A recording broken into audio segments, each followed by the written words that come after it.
Hello, everyone. This is Tom Fox, and welcome to the newest addition to the Compliance Podcast Network, Survive and Thrive, a podcast where we unpack compliance crisis and disasters, walk you through all the red flags which appear and give you lessons learned going forward. I'm your co-host, Tom Fox. And I'm Kortney Nordrum. I am Regulatory Counsel and the Chief Compliance Officer at Deluxe Corporation in Minnesota.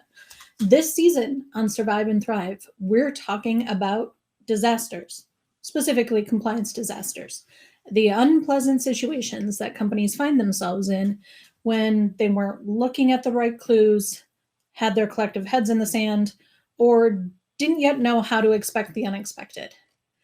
Today's episode is all about surviving a code of conduct investigation. Kortney, it's 4 p.m. on Friday.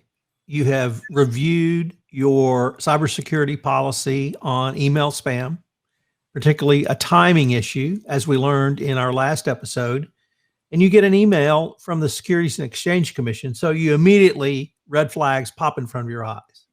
But then you read it, and it's actually got the phone number of the local SEC office. And you look a little bit further, and it's got the email of the head of the SEC local office, because you've Googled SEC Minneapolis and you've seen it's the same person. So you begin to worry, perhaps this is not spam. And then you focus on the text of the email, which says, "Hey, Kortney, we'd love to come by and have a little chat with you Monday morning about your code of conduct. We'd like to review your code of conduct.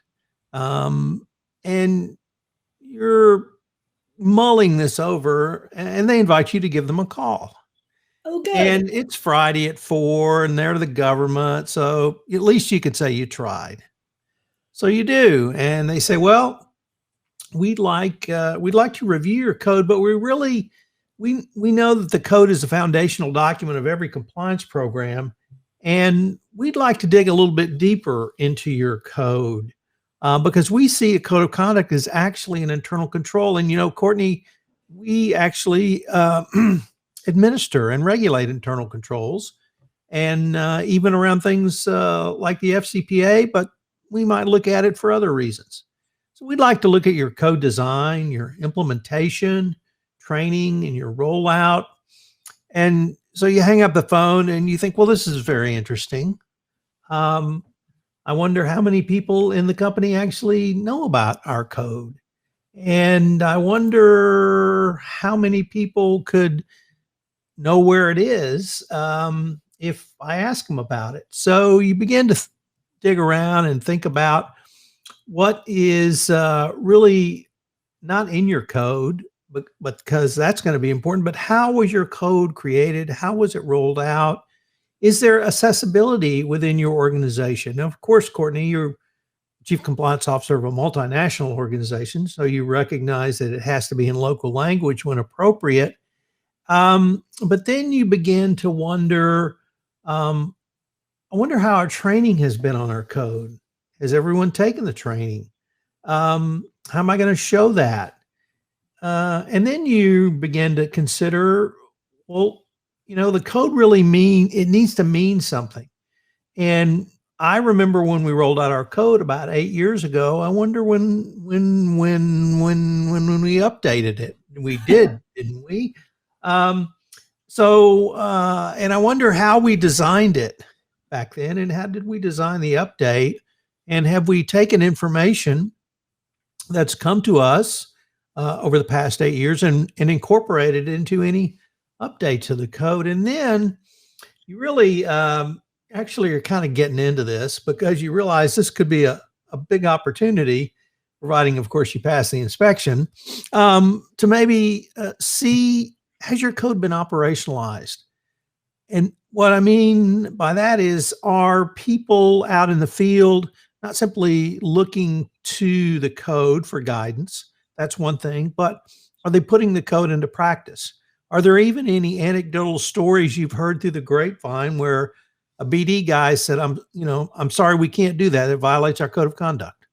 We have to wire transfer the money to your company bank account. So are there any kind of wins that you can talk about? Is there any way for you to show that the employees are really putting the code of conduct into practice? So, you've got 48 hours to get ready for this, and you're a lawyer, so Friday to you means 2 more working days until Monday. So what do you do over those 2 working days? First, I find the nearest pillow and scream into it. And then I collect myself. And quite honestly, if the SEC calls, I'm going to call my boss and tell him that the SEC calls. He's general counsel. But I think he should know. And I'll call the CEO and let him know as well. But what I will also tell them is, we got this. Because the building of a code, it is difficult but not hard. So it is something that you need to do right, but there are so many ways to do it right that you can there's a concept called the pit of success. So you basically do something or build something so that the default is success. And that is kind of how I think of the code and training and teaching people what to do in compliance generally, is we train you so that your default is success, is you making the right choice. But when you're talking about the code, the first thing I'm going to look for is I'm going to search in all of our documentation online, in my paper files, for evidence of the last time we updated the code and what we changed and why we changed it. Those things are going to be really, really important, because not only are they going to be things that the SEC is going to look for and ask for, they're going to tell me what triggered the change last time.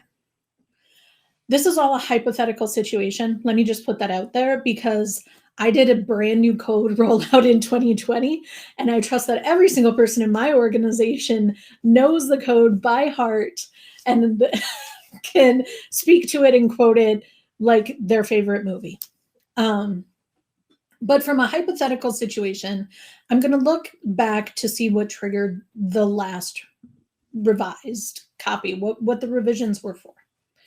And then, assuming that it's up to date enough to cover current law, which I'm hoping it is, and that the SEC doesn't completely just shut us down, I'm going to use this as an opportunity going forward to rebuild a more robust and operationalized code. So in doing that, we go, boom, how do we design and create a code?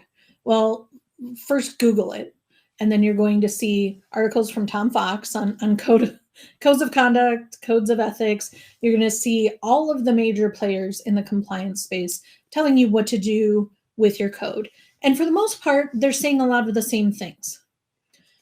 Here's how to do it. Here's what it should look like. Here's how you train on it. Here's how you measure whether or not it works. But when you get into the nitty and gritty, I think it's really important to look externally, but also look internally. What does your code look like for your organization? So I can speak to my last code rollout, where we built a focus group and we pulled in people from my team, audit, finance, IT, some business folks, procurement. We brought everyone together in a focus group and we gave them the current code and we said, redline this, mark it up, tell us what you hate, tell us what you love, tell us what you think works and what doesn't, and what's missing and what we can get rid of. And we basically came back from that code focus group with, well, everybody hates something and everybody marked at least one part of it to get rid of. And so we rewrote the code from scratch.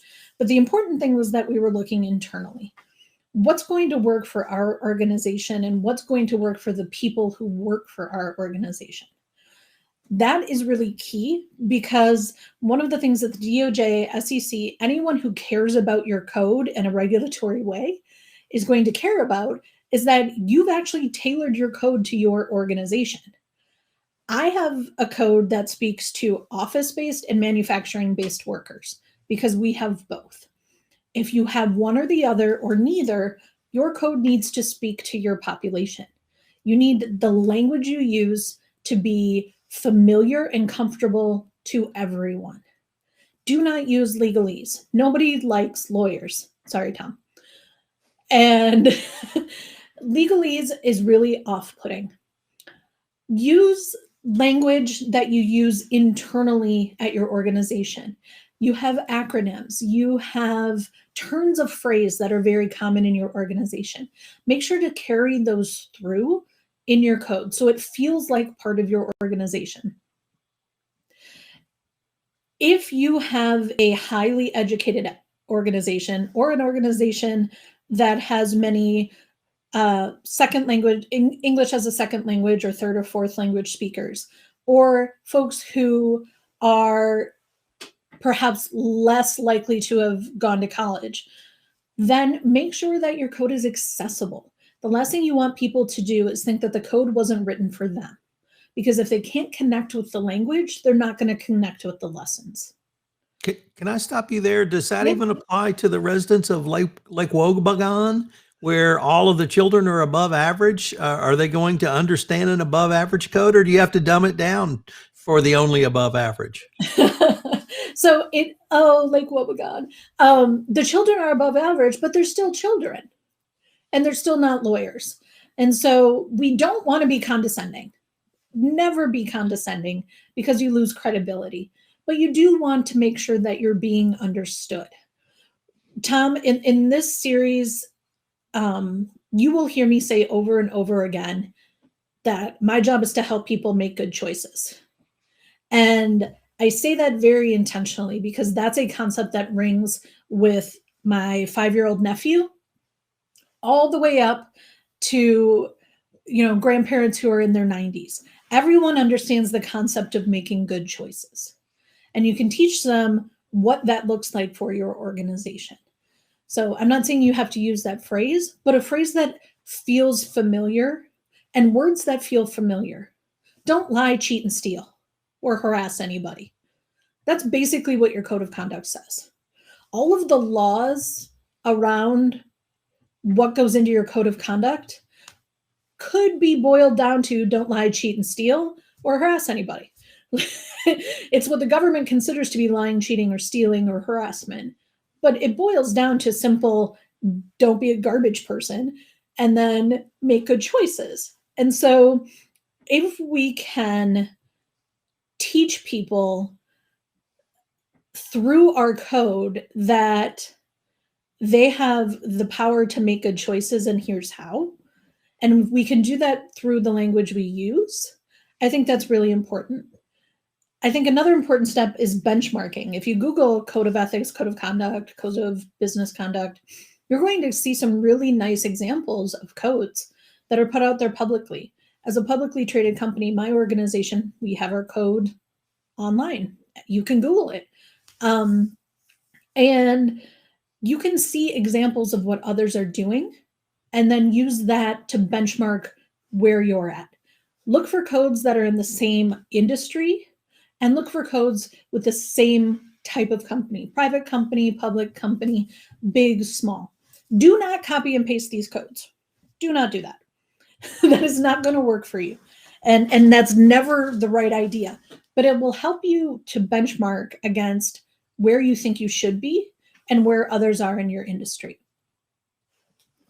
I think that the overarching piece of creating a code and developing a code is that you should be able to create something that you're proud of and that you want to display to the world.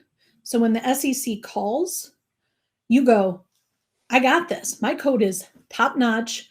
I've got training on it. It's operationalized. And here's the monitoring and auditing I have to prove all of this. Nobody has that, because that's basically a unicorn. But That is the goal, is to create something that you're proud to put out for the world to read.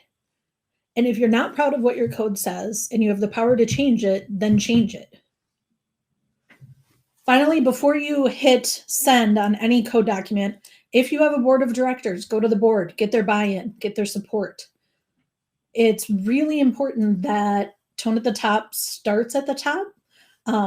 Fish rot from the head down. So if you don't have the board on board, then you've already lost the biggest part of your support. And once the board blesses it, then you give it to your senior leadership and you say, this is our new code. This is now our Bible for how we operate. Learn it, live it, love it. Let me know when you have questions. All right. Learn it, live it, love it. Let me go back to the beginning. After you put the phone down from your call with the SEC, you did not say you went into the ladies' room and threw up. You said you put your head in a pillow and screamed. Yep. And that really is a point we probably should have started with in our first episode, but that seems to me to be a key characteristic of a chief compliance officer, that they're calm and they're relatively cool and they don't throw up at every bit of bad news.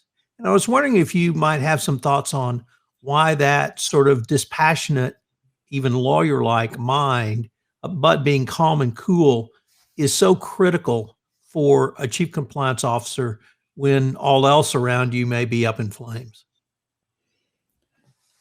I see the role as the chief compliance officer to be the calm voice in the room. We know the rules, we know the laws. We should know how our companies are implementing the rules and what controls we have in place. And we know where we stand, I think, most of the time against any rules or laws. So for the good or the bad. And so I think that when we get bad news, we go into fix it mode. Because you don't become a chief compliance officer, you don't become a compliance professional unless you're someone who fixes problems. Like, you are a problem solver at heart. And as a problem solver, this is just another problem. Is it big? Yes. Is it scary? Hell yes. Is it going to be expensive? Probably. But it's just another problem to solve. And so the stuff that we're made up of, and I tend to call it, I don't know what I want to call it, maybe grit, is, okay, here's a problem. Let's figure out how to solve it. So I think that comes from the kind of people who want to do this work. This work is, Tom, as you know, pretty thankless. It is telling people no a lot of the time. It is telling people, stop, you can't do that. It's telling people that way that you want to make money, we can't do because the rules say we can't. And you have to figure out how to do that with some grace, using business acumen. And once you navigate the minefield of telling people no, or saying we can't do it this way, but we can do it that way for a living, the big scary things don't become so big and scary. After you've screamed into the pillow and you pick up the phone and call the CEO, did you have the opportunity to remind him that when you did your last update, that you actually briefed him on that and that he signed off on it and he fully not only approved it, but fully embraced what you were trying to do? And then when you rolled it out, he did a video about it. And he's obviously done lots of videos and had lots of meetings, so he might not remember it. But once you gently nudged him, you reminded him that he was a part of that effort. And if all of that's true, why was his support and embracing it so important for the initial rollout? It's huge to have the support of the top. One of the things about companies, although it may be changing, is we're hierarchical. There is a boss person, and the CEO is the boss person, and he's the boss of everyone, and he gets to tell everyone what to do. And if I have time with the boss person and can convince him that this is important, which isn't really that hard with the code, because I think most CEOs understand that the code of ethics is really important. But once I've convinced him and had him buy into it, then asking him to share, and I'm saying him because my CEO is a man, not because I assume all CEOs are men. Let me be clear. I am asking him to share what he feels about the code with everyone else. So I would ask the CEO to do a brief message if he's good on video. So ours is my CEO vlogs a lot, but there are some CEOs that are less good on video. However, they feel most comfortable communicating, I ask that they communicate how they feel about the code and why it's important. Now, this is something I am not going to draft. And that's very intentional because I want the communication to come from them. I want it to be in their voice, using their words, why the code matters. And I think that that helps lend credibility and the authenticity to their message. Codes are tied to values, and values are really important, especially now.